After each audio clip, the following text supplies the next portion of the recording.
Buckingham Palace is expected to enter 10 days of mourning following the death of Queen Elizabeth II. The royal family announced the Queen's passing this morning at the age of 96.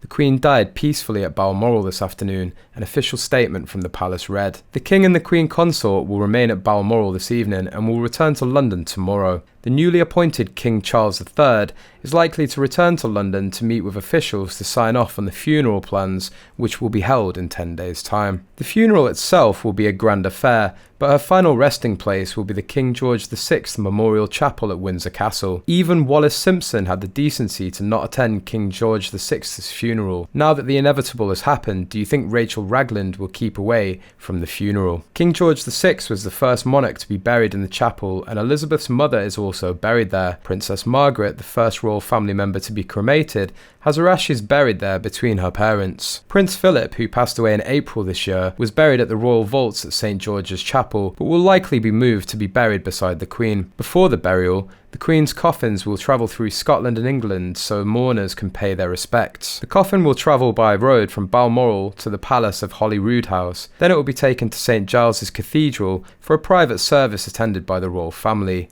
After the service, the cathedral will be open to the public for 24 hours for a period of lying at rest. As this isn't the state funeral, it's not called lying in state. The coffin will then be flown to London before the state funeral. This is when the big ceremonial event starts. The coffin will be borne by carriage from Buckingham Palace to Westminster Hall for 5 days of lying in state. On arrival, a short service will be held, likely for members of the Privy Council. The public will be allowed to pay their respects during this lying in state. Westminster Hall will be open 23 hours a day to allow for the influx of mourners. During this time, it's expected foreign royal families and heads of state will arrive for the funeral. On the day of the funeral, the coffin will be taken to Westminster Abbey in a grand procession.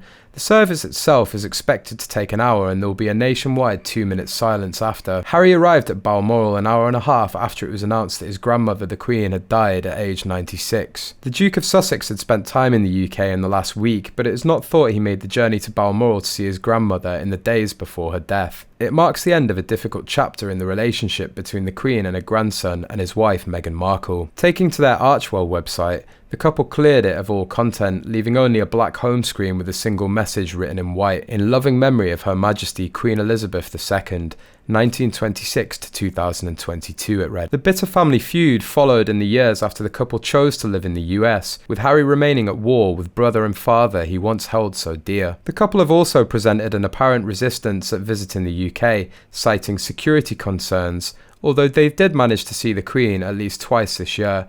It had looked like Harry's relationship with his grandmother could be reduced to Zoom calls during the final years of her reign. Earlier in the year, the Queen faced a blow when the Sussexes did not return for the Duke of Edinburgh's memorial service in March 2022, despite knowing that the Queen had already made the decision to reduce her royal workload and was slowing down.